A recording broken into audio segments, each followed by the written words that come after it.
Good evening and welcome to African Voices platform. This episode is about digging where we stand. So Dig Where You Stand is an archival justice project that uses the arts to tell untold stories about people of color who have lived, worked, and set down roots in South Yorkshire over hundreds of years. They've been doing this by exploring archival records and using creative practices to reimagine the lives contained within them and sharing their stories within public exhibitions. In May 2023, Dig Where You Stand announced that they were commissioning emerging and mid-career artists to expand on this work. So they invited 14 artists to dig into the Sheffield archives with a view to having an exhibition in July 2024. And what they sought to do was to uncover original stories about working class people of color from before 1945. And this project is finally coming alive between the 20th of July and the 18th of August with exhibitions of new work across 5 venues in Sheffield City Centre. We were intrigued by this, and so we visited the archives to get more about this exceptional project, which has uncovered Black presence in our region going back to as far as 1725. With support from our colleagues at Roots and Billy Theatre, we spoke to Desiree Reynolds, the director of Dig Where You Stand, Najma Haidi and Rosa Cisneros, some of the artists that participated in this project. And also we were very privileged to have archivist Cheryl and Tim from Sheffield Archives, who joined us for detailed insights into this collaboration, and they took us around the archives just to show us what that looks like. Here is the story. It's feeling really good. I'm really proud of the team of people that we've been working with. I'm really proud of how much we've put in, and we're in the Sheffield archives, and the archivists here have been phenomenal and committed, going above and beyond what any archivist has to put up with me for a start, and also the other team and the artists. So I'm feeling quite proud. I'm nervous because the exhibition hasn't happened yet, so when that's done, then I'll feel, whew, okay, cool. You look like a woman who is in her element, and as always, Sheffield is really proud of you and the work that you've produced. But take us back. What exactly is this project, the Dig Where You Stand project? Before the artists came on board, what were you thinking? So I was commissioned a couple of years ago through the University of Sheffield to come to Sheffield Archives and to look for the stories of marginalised people, people of colour. And at first, I didn't really know what I was going to do. We only had like 5 or 6 months funding, but we kept going anyway. Everybody's working on practically no money at this point. But once we started digging literally into the archives, we realised that it was so much more than I could do, and that even the archives could do, that we needed to develop the idea of digging where you stand and the idea of artists going into the archives to look for those marginalised stories, that we were literally just the tip of the iceberg is what we realised. And I realised also that it couldn't just be me. I believe in collective action. I believe that we have to do things as a group or else nothing gets done. So it couldn't just be me, even though it's archivists as well. So I needed to get more people in, more people who thought the same way as I did in terms of race and the city, and trying to re-narrate the streets and digging where you stand. It sounds amazing. So here we are. I've been speaking to some of the people who work in the archives today, and they were talking about this as a movement. Does that resonate with you? Yeah, because it can't just be me for a start, and it can't just be here, because we've done this work, we've been at it for a couple of years now, and we realised that lots of archives around the country may not be as great as this one, may not be as well resourced as this one. There might be somebody, even though this one struggles, but other archives might have one person that works there for, or volunteers, like library services are run by a lot of volunteers. So being here and realising the processes and what happens when you drop something off at the archive, the preservation that it takes, the work that archivists do, I've learned a lot. And what we thought was like, okay, we need to spread this wider. This needs to come out of Sheffield, not just in the city centre, but out of Yorkshire, out of South Yorkshire, and nationally if we can, and internationally really, and treat it like Dig Where You Stand could be chapters in different parts of the country, and therefore become a movement, and it'll be about archives, about justice, and about representation. Love that. So with this particular one that we're talking about today, you decided an artistic response to some of the stories of the people that are in the archives. Why that approach? Because the archives are filled with violence. We understand that archives from years and years ago, how were they put into the archives, who put them in, even something as tiny as who labelled what. And if we don't kind of keep going back to redress these issues, then I think we're kind of doomed to making similar mistakes about the stories. But on a broader level, because the archives are filled with silence, we have to fill it with what? So my idea is thinking about Sven Lindqvist, Digging Where You Stand, and also Saja Hartman, Christina Sharp, people thinking about archives in a different way. I felt like we have to fill archives with art. We have to fill those silences with art. So at the same time as curating more archives, we are also creating more archives. Does that make sense? That absolutely makes sense. How did you get up to selecting which artists? Where are we now with this? Well, luckily for me, I had a beautiful, amazing group of people to help, because I'm not to be trusted with money. If it was down to me, everybody would have got money and we wouldn't have been able to do anything. So we got together with a few other like-minded people, a couple of national organisations. Johnny Pitts is also on our board, and we did an open call out for artists of colour to come into the archives, find something that inspires them, that moves them. And also it's important to say that they didn't have to find the stories in the archive. They could have used themselves as archive, because Sharon and I talk about the body itself being an archive, family histories, etc. So they could have gone down that route, or they could have come into the archives and found something that moved them. So we had to choose, we had to select. I hated it. I wasn't very good at it either. Can we give them that money? Can we give them that money? It's like, no, we cannot. And so in the end, with lots of talking, we narrowed it down to the 14 artists that we have right now. Congratulations on getting down to that. Must have been quite something. So what should we expect of each of those ones, or at least a few that you can speak to? What did they find in the archives and how have they responded? There's an amazing amount of stories here. And it was important to us to think about race, to think about justice, and it be also outside London. I think that's really important to mention, because everything's so London-centric. It's it's not fair or true.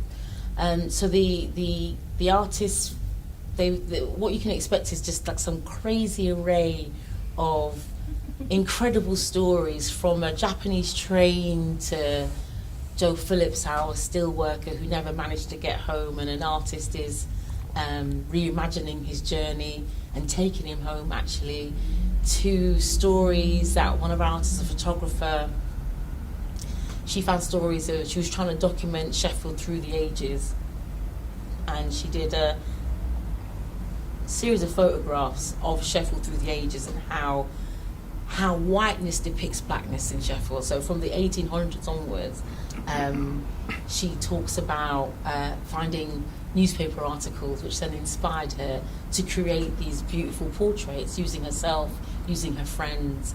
And one of the stories is of the liquor industry complaining that a town in Nigeria doesn't drink enough unlike Barnsley.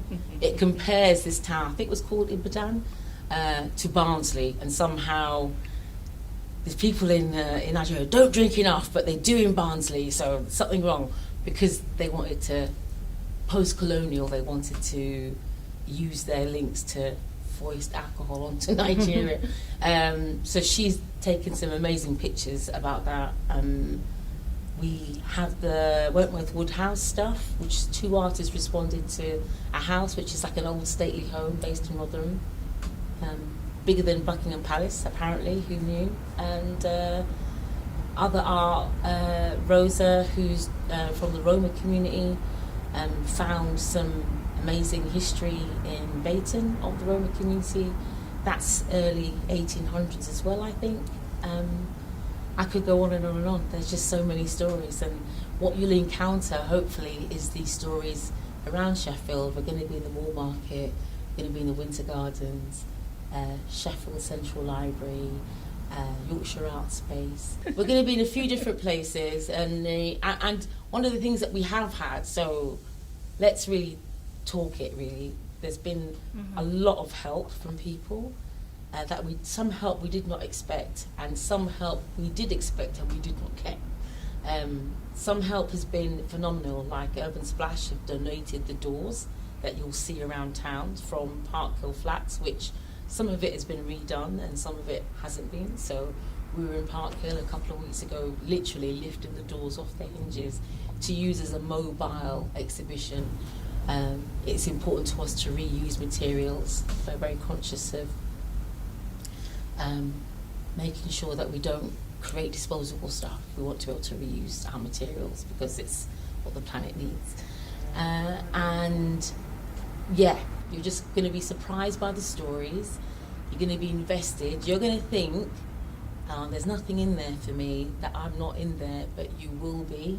Somebody that connects with you will be in the archives, and we'd like your feedback to tell us how you feel about it. But you will be in the archive. I guarantee you'll find something that you'll find fascinating.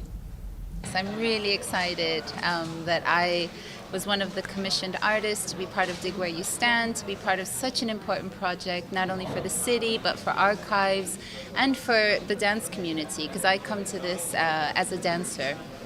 Amazing. So you come to this as a dancer. So what should we be expecting of you? And actually, who did you find? What's the story? I come to this as a dancer, and the story I found in the archive, well, actually through the help of Cheryl, I found the story of Lucretia Smith and Matilda Baswell, 2 English Romany Gypsy women that are buried down in St. Mary's Gate, down in Bayton, Sheffield. And it's a story that has lots of questions as well, but it was very beautiful to hear their relationship and perhaps sisterhood and something about maybe mother-daughter. We're still not sure, but it was important to me that there was a story about English gypsies, one of the oldest minoritized communities here in the UK, and also as a Spanish Roma woman, to find that and to bring and to somehow melt both cultures together and celebrate the past and honor the past, but also do that, kind of bring a more modern twist to it through dance, was really exciting for me. That sounds amazing. Have you ever engaged with the archives in a way like you just did during this project?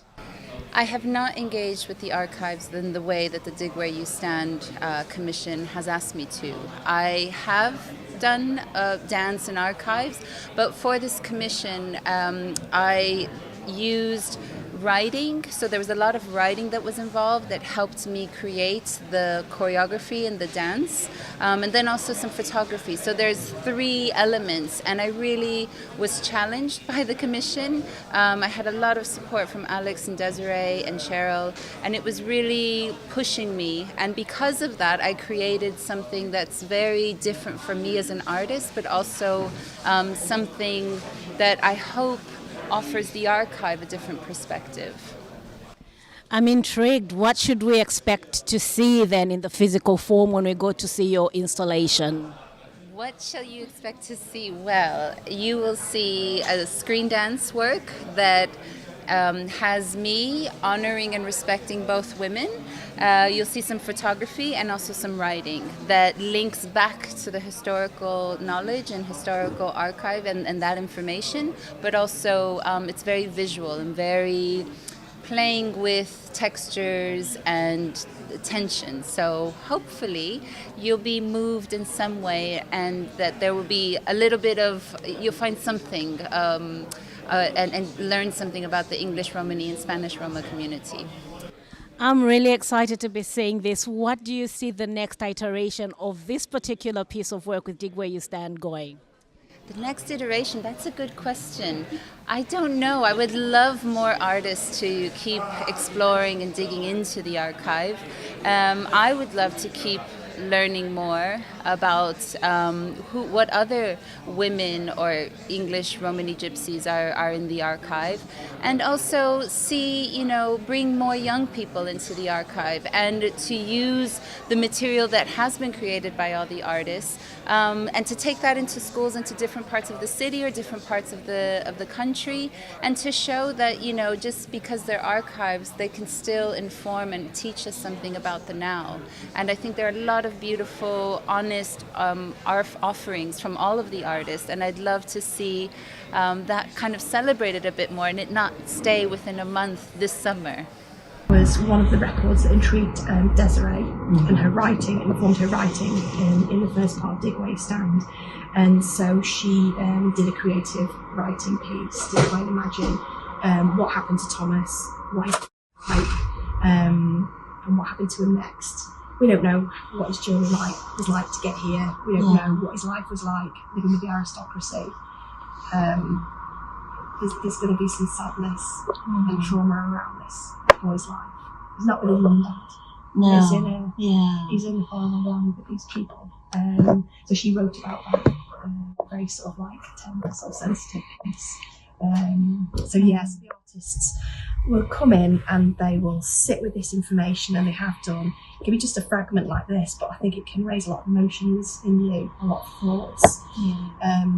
And then the artists will go away and think about how they'd like to creatively respond to what they've seen. And that's what we've had over the last 6 months. 14 artists have been in with very different ideas about what they'd like to do, what they want to look for.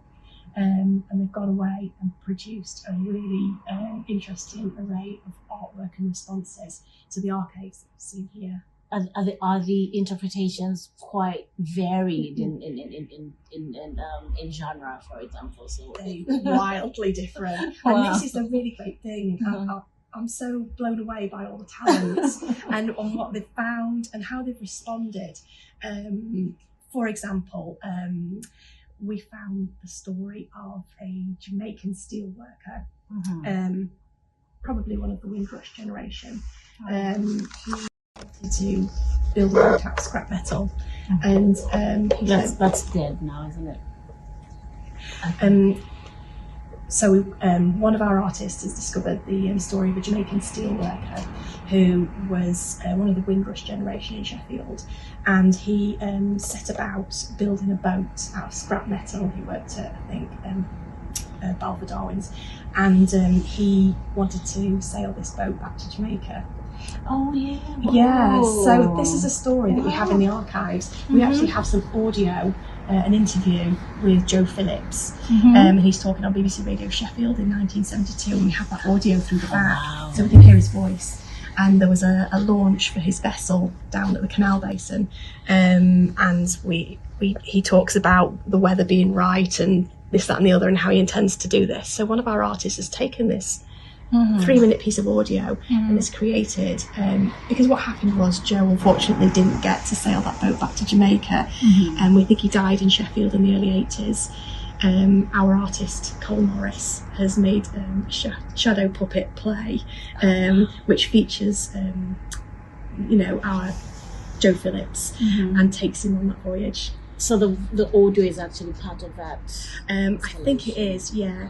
But Cole sort of imagines how that voyage might have gone in 1972, and he takes him to meet lots of people along the way until he gets back to Jamaica, which I think is a really, it's a lovely way of kind of like helping Joe back home. Wow, I feel like I've just watched a play. I think that there are lots of plays that can be made. Can be made. Yeah. So that's just one of the stories. Thank you, Cheryl. So we've got a couple of examples from the Wentworth Woodhouse collection, so records of the Wentworth Woodhouse estate, and these are just two of many examples that we've got which give information about some of the servants, and in particular these sources have got some interesting details about some of the black servants employed by the Rockinghams back in the 1700s. So when you showed these to me, I was, because we knew about them before, didn't we? Yeah. So some information had come to light about Romulus and Remus. So these two black footmen who were in the London household.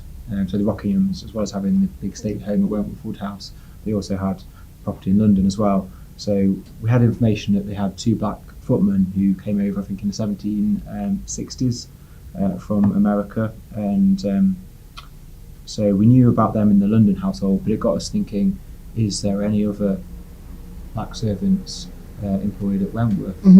So we then did some more digging, didn't we? So we found out there was indeed some further sort of black servants employed by the Rockinghams.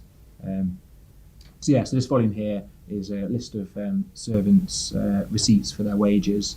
So we've got details of each servant, what job they had and how much they received. So down here we've got the entries for Remus Stanfield and Romulus Wimbledon, two of the black footmen employed in the London household. So I think it's important to think about that this is for wages, right? And this is a time, what year did you say? So this particular entry is from early 1782. So at 1782, we're quite a few.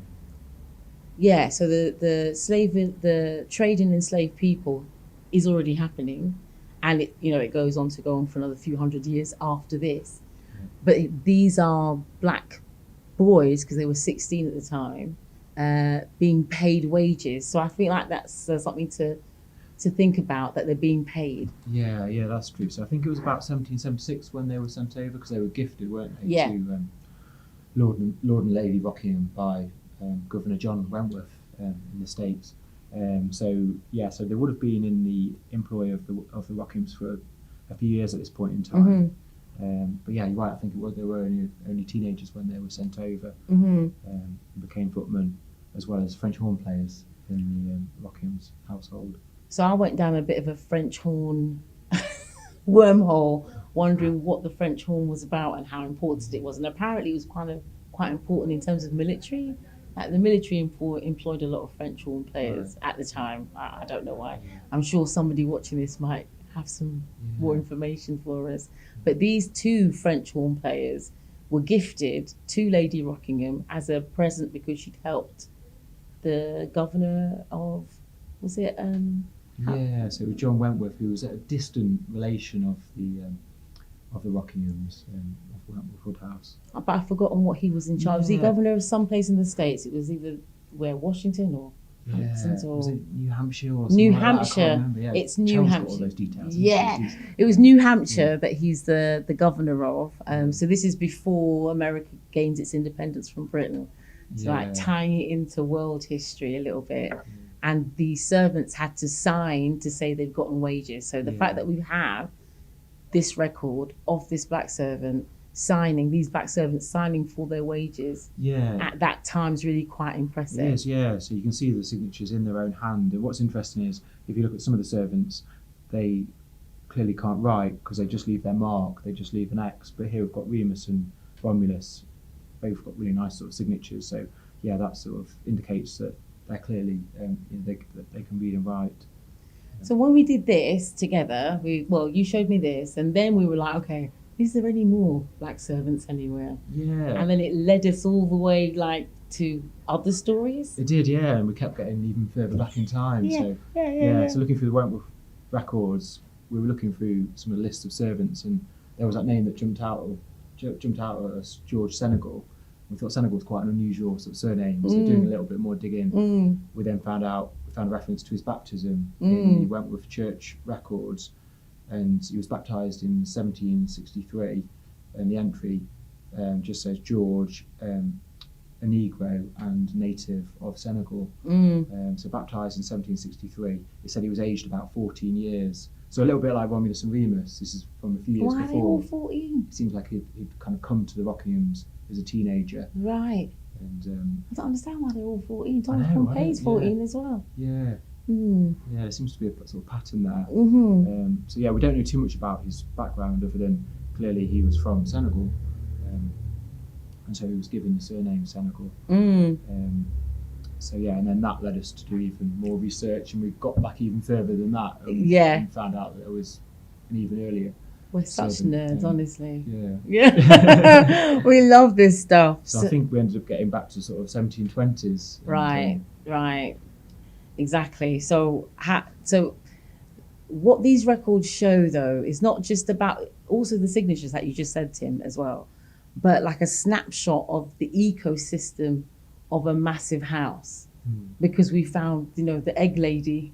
Oh yeah, Sarah Womack. Yeah. Sarah Womack, who delivered how many eggs per week, and the medicines that got administered, and the repairs that were given for clothes and stuff. So this goes to the repairing of the French horns that Romulus and Remus had, and other stuff on this record, isn't it? Yeah, that's right. So in this account book here, there's reference, I think you found that, to the repair of the French horns, which would have been Romulus and Remus's French horns.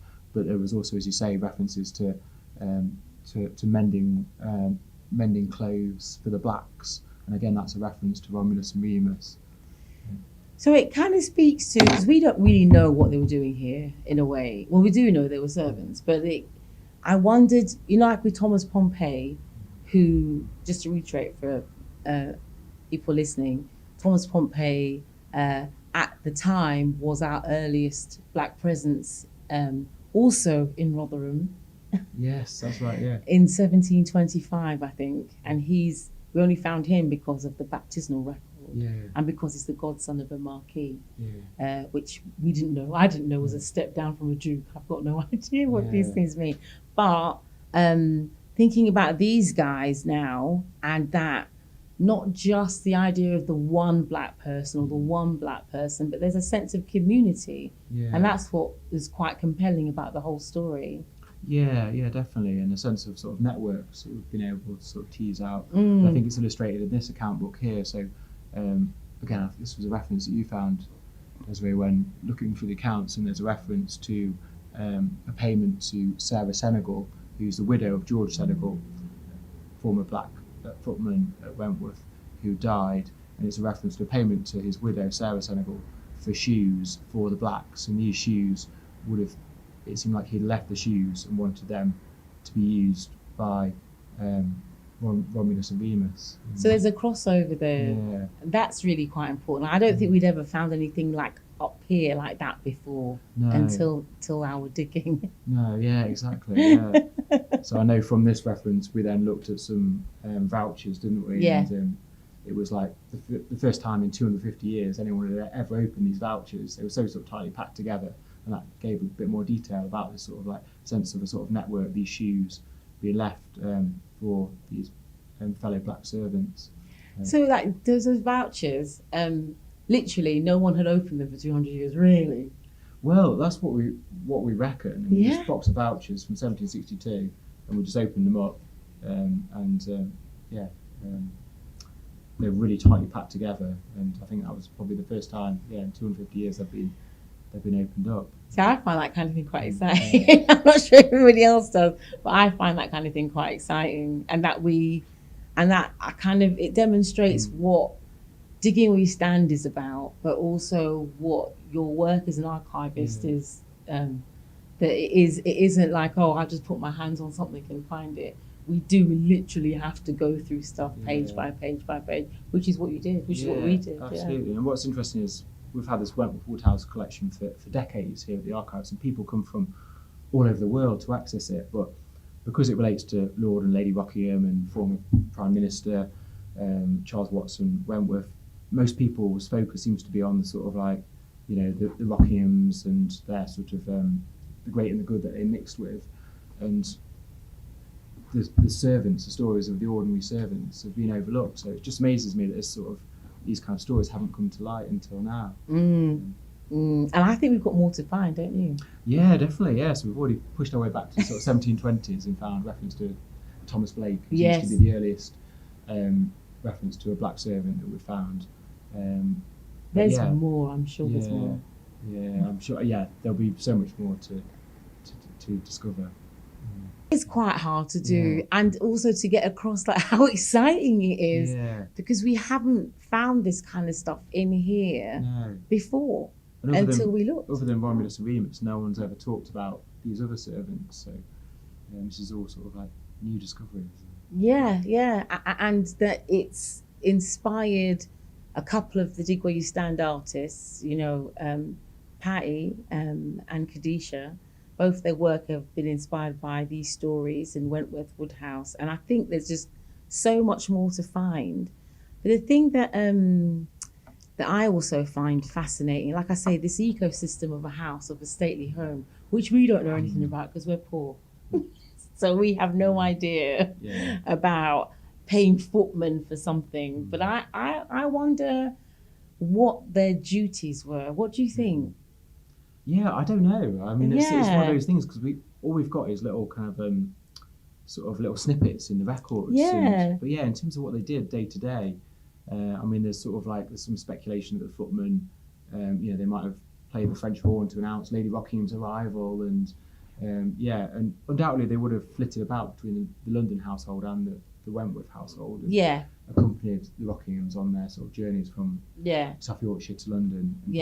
And they had more than one house, didn't they? They had three. Yes, there was a couple of properties in London. There was a Grosvenor Square one, and also one in Wimbledon. And interestingly, Romulus was given the surname Wimbledon, presumably named after the family's property in Wimbledon.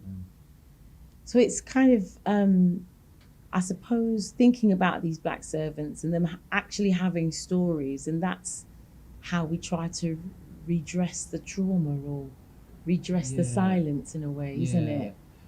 Absolutely, because we don't know what circumstances they came from, but there does seem to be this pattern of them coming to the Rockingham household and coming to Wentworth as teenagers. And it makes you wonder about their background and whether they were sort of former slaves, freed slaves. But being uprooted from their homelands, likes of Senegal, coming from Senegal. And it makes you wonder about their sort of families and Well, like you were saying, these children are being trafficked, aren't they? That's what like you and Trevor were like, well, they're like we've got kids. How a teenage child, and obviously we understand the kind of history of age, and that ages kids worked earlier, and they were more responsible earlier than now. But the idea of these young men, boys really, being, and they weren't free in a way because they were gifted to somebody, so that suggests not being free, but then they're being paid wages, so that means they are in charge of their own money, and maybe not necessarily living in the house. Maybe they've got a place outside in the village of Wentworth, but not necessarily at the house. We just don't know really. I mean, I think they probably were domestic servants, so would have lived in Wentworth Woodhouse, and when they were down in London, lived in the London property. But what's interesting about George Senegal, so one of the footmen, we found that he got married, and he married a laundry maid, Sarah Womack, who works at Wentworth, and they got married. They had a kid together. But sadly George died when he was only 28, and that seems to be another pattern as well with a lot of these servants. So like Thomas Blake, Henry Friday, George Senegal, they're just three of the sort of figures we've discovered, black servants, and they all seem to die quite young. I don't think that's a mystery though. No. I don't think it's a mystery that they would have died out of, I don't know, maybe I'm a bit of an old poet, but perhaps trauma has an effect on the body. And not just them, but other servants also didn't have a great lifespan. No, true, yeah. Thank you so much for joining us for this extremely profound episode, which digs into the past of our region and spots Black, Brown, and other people within this region. My name is Chiwa Chihana, and I hope I do see you at some of the exhibitions of Dig Where You Stand that are running from the 20th of July and ending on the 18th of August, right here in Sheffield City Centre. Good night.